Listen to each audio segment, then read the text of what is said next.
In this video, we're going to dive into the secrets of how one of the all-time great golfers, Rory McIlroy, warms up before he plays. I'm going to show you how Rory integrates some key dynamic stretches when he's hitting balls on the range to help prepare his body, to reduce the risk of injury, improve how far he's going to hit it, and increase that strike accuracy.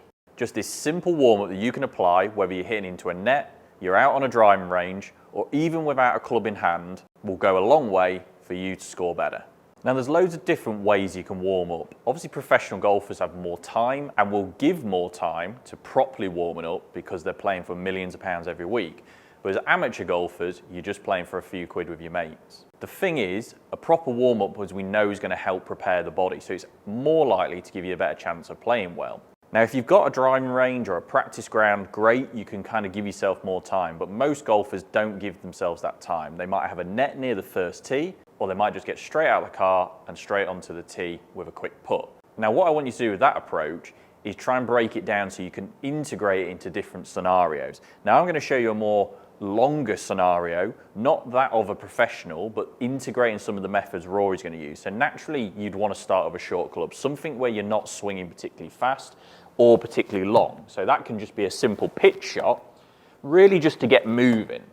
Now the reason I like this is because we're not trying to create lots of speed and lots of power, and it just gives us an awareness of where tempo is, getting strike, getting club head. Now you can still do this into a net, and you can just get moving. And all I would do, I'm just hitting a sand wedge here, and you can see there, I'm hitting that really soft. I'm not really getting technical. We don't even need to see ball flight, but we can hit probably anywhere up to 10 of these just to get a feel. Because again, we're not really stressing our body by doing this, so this just allows us to get moving. Now once you've done that, however many shots you want to hit, you just want to spend a little bit of time just getting some of the key joints moving and increasing some blood flow to the areas. So that might be just the wrist joints, where we can just use the club out at full length and just really just simple twisting. Again, we're getting the wrist, we're getting the elbow, we're getting the shoulder. Again, only needs to be 10 seconds, something where you're doing both sides. Something really simple. We can just do the same thing with the shoulder.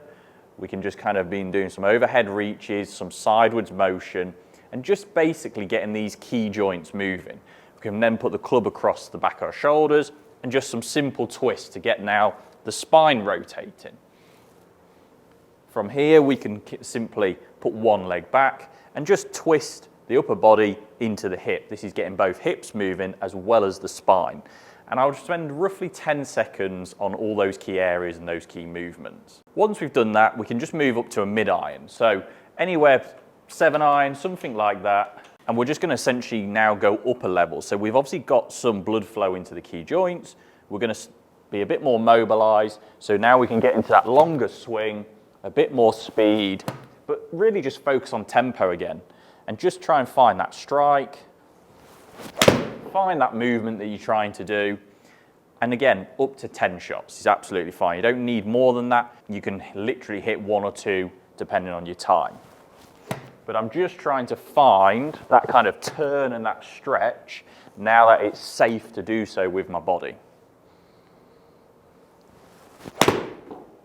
I'm not going full speed here. I'm going probably 80%, but I can work into full speed quite quickly.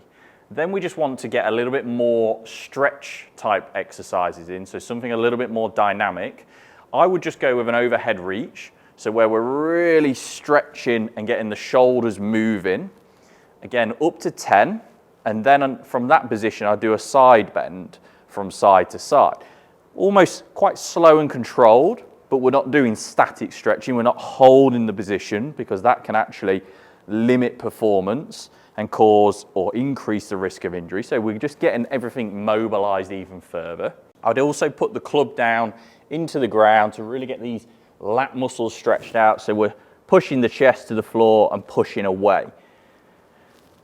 And we know we don't need to spend more than really 30 to 60 seconds here, but I guarantee what's going to happen is you're going to feel really loose and mobile in this upper body, which is going to be key for most of you amateur golfers. If you're liking what I'm talking about so far, honestly, please like and subscribe to the channel. It means so much. leave a comment below, let me know how you get on and maybe what you're doing in your own warm-up routine so other golfers can get a better idea themselves. So now I'll just focus on a couple of exercises more for the lower body. So something like a squat just out really nice and deep, open up the knees. For those who might have struggle in the lower half mobility, you don't have to go particularly low with this. You can almost hold the bottom position to stretch out the hips. Up to 10 reps is good. And then a movement I showed earlier, but with a bit more precision. I'm going to put the club across the chest now, 1 foot forward, and we're just going to focus on trying to get the handle turning as far behind the ball as possible, twisting into this lead hip.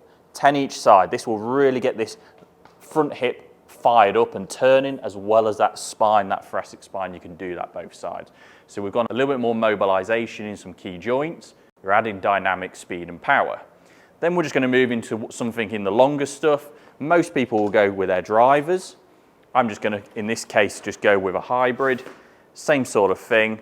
And naturally, because we've worked through the bag in quite a quick and efficient fashion, we can then just go into some faster swings like we would on course and just focus on, again, that bigger turn, a bit more speed, a bit more power, but keeping the same tempo. And then we're just going to commit to as many of these as you wish. And just get moving, basically. Now, I don't know how long that's taken, but it's not going to be more than 5 minutes. You can go a little bit longer, you can go a little bit shorter, but fundamentally, you're just adding in some key exercises and movements.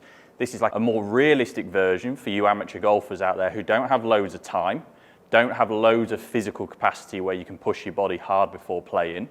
But it's also going to be super important to help reducing that injury, help get moving better before playing in practice, and help hitting the ball further and more consistently. So if you like what you've seen and you want to follow Rory McIlroy's advice, get warming up before playing, give yourself the best opportunity, and don't forget to subscribe to the channel to support what we're doing.